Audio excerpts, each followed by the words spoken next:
नमस्कार बंधुरा कुकिंग लेजेंडे सकलके स्वागत। आज के निये एसेछि छोलार डाल दिए दारुण स्वादेर एकटा लाड्डू रेसिपि। मोतीचूर लाड्डू खूब सहजे घरे कि करे तैरी करे नेब चलुन बंधुरा देखे नेब। এই রেসিপিটা তৈরি করতে আমি এখানে 1 কাপ ছোলার ডাল ব্যবহার করেছি, যেটা সারা রাত ভিজিয়ে রেখেছিলাম। তারপরে এটাকে একদম শুকনো করে ছেঁকে নিয়ে জলটাকে ঝরিয়ে নিয়েছি, যাতে এতে কোনো রকম কোনো জল না থাকে। এরপরে মিক্সার গ্রাইন্ডারের মধ্যে দিয়ে এটাকে আমি পেস্ট করে নেব, এবং পেস্ট করার জন্য এখানে কিন্তু কোনো রকম কোনো জল আমি ব্যবহার করব না। 2-3 বার মিহি করে বেটে নিতে হবে। তরকারি খুলে খুলে চামচ দিয়ে দিয়ে এইভাবে পেস্ট করে নিতে হবে। এখানে কোনো রকম কোনো জলের ব্যবহার আমি করব না।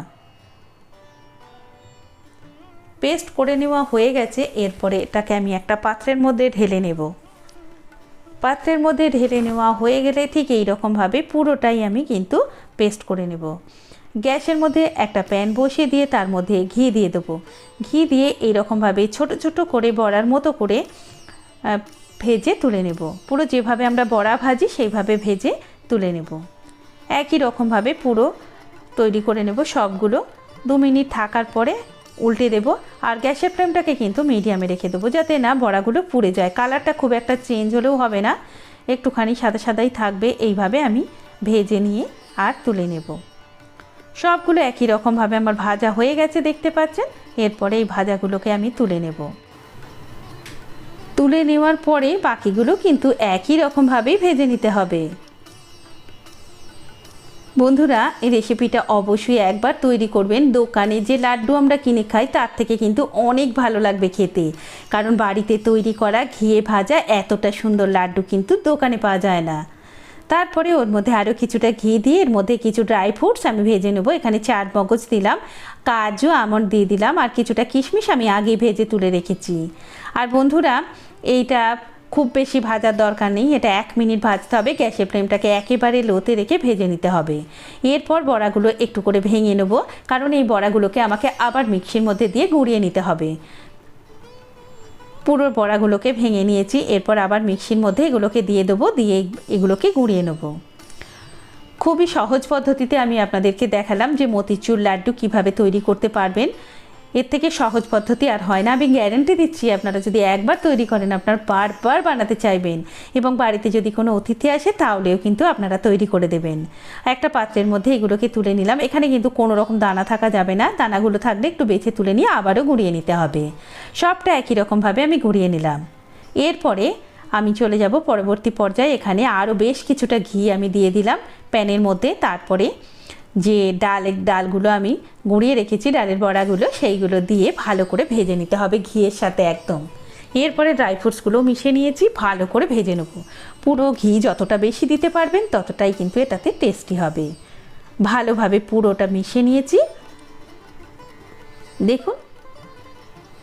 ভালোভাবে মেশানো হয়ে গেলে এর মধ্যে আমি কিছুটা কিশমিশ দিয়ে দেবো, যেটা ভেজে রেখেছিলাম, আর বাকি ড্রাই ফ্রুটসগুলো আমি দিয়ে দিয়েছি। এখানে ড্রাই ফ্রুটস আপনি আপনার পছন্দ মতো অ্যাড করতে পারেন। আমি এখানে কাজু, আমন্ড, কিশমিশ, 4 মগজ দিয়েছি। আপনি চাইলে পেস্তা দিতে পারেন, আখরোট দিতে পারেন, যা আপনার পছন্দ হবে দিতে পারেন। এরপরে চিনির একটা শিরা তৈরি করতে হবে। এটা কিন্তু শিরাটা একটু গাঢ় টাইপের হবে। 1 কাপ চিনি আর 1/2 কাপ জল দিয়েছি, সাথে দিয়ে দিয়েছি একটু এলাচ। ভালো করে মিশিয়ে নেব।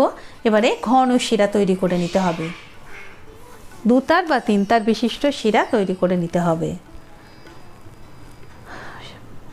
রসটা ফুটে ওঠার পরে এর মধ্যে যখন ঘনভাবে তৈরি হয়ে গেছে, দেখুন কতটা ঘন হয়ে গেছে, এরপরে আমি একটুখানি ফুড কালার অ্যাড করে দেবো। যেহেতু আমি ভিডিও বানাচ্ছি তাই একটু ফুড কালার দেবো। এখানে কিন্তু আপনারা বাড়িতে করলে ফুড কালার দেওয়ার কিন্তু কোনো দরকার নেই, এটা একেবারেই অপশনাল।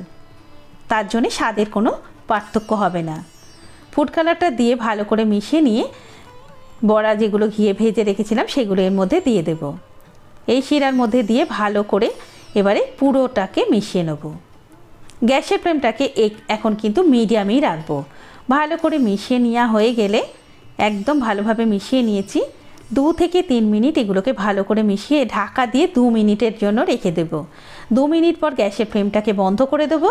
তারপরে আরও 2 মিনিট রেস্টে রাখার পরে ঢাকনাটা খুলে নেব।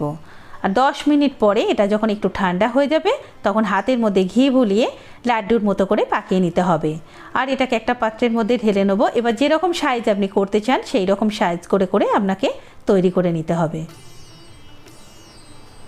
দেখুন এইভাবে আমি তৈরি করে নিয়েছি। কতটা সুন্দর হয়েছে দেখেই আপনারা বুঝতে পারছেন। তাহলে অবশ্যই করে তৈরি করে নিন, আর কেমন লাগলো কমেন্ট করে আমাকে জানান। আপনাদের মূল্যবান মতামত আমাকে উৎসাহিত করবে, অনুপ্রাণিত করবে আরও ভালো ভিডিও দেওয়ার জন্য। আর যদি কোনো প্রশ্ন থাকে অবশ্যই করে কমেন্ট করে আমাকে জানিয়ে দেবেন। ভালো লাগলে ভিডিওতে লাইক করার সাথে সাথে ফ্রেন্ডস আর ফ্যামিলি সার্কেলে শেয়ার করার জন্য অনুরোধ করলাম। কতটা সুন্দর হয়েছে একটা ভেঙেও আপনাদেরকে দেখিয়ে দিচ্ছি। দেখুন কতটা সুন্দর হয়েছে। তৈরি করুন, এনজয় করুন বাড়ির সবার সাথে। দোকানের থেকে অনেক বেশি ভালো লাড্ডু আপনারা বাড়িতেই বানিয়ে ফেলতে পারবেন। ভিডিও ভালো লাগলে ইউটিউব থেকে দেখলে আমার চ্যানেলটা সাবস্ক্রাইব করার অনুরোধ রইল, আর ফেসবুক থেকে দেখলে পেজটা ফলো করার অনুরোধ রইল। তাড়াতাড়ি দেখা হবে নতুন ভিডিও নিয়ে। এতক্ষণ সঙ্গে থাকার জন্য ধন্যবাদ।